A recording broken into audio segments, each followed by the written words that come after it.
Ką tau nori perduoti tavo aukštesnysis aš, aukštesnysis šių žmonių aš, ką nori jiems perduoti.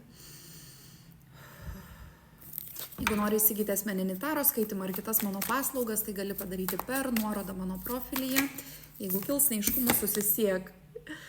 Monetų riteris krenta.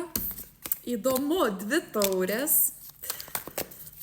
Gerai, kas dar? Keletas kortų.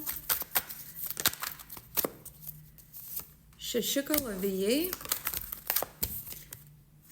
5 kalavijai.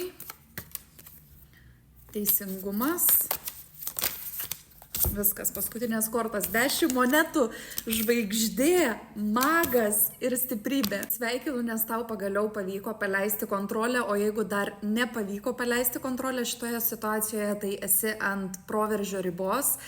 Ir dalykai tikrai vyko labai lėtai, bet, žodžiu, tavo aukštesnysis aš sveikina tave už pasitikėjimą ir tu visada judėjai teisinga linkme. Ir dalykai vyko lėtai tam, kad tas pagrindas, kurį tu dabar pasistatėjai, būtų labai stabilus.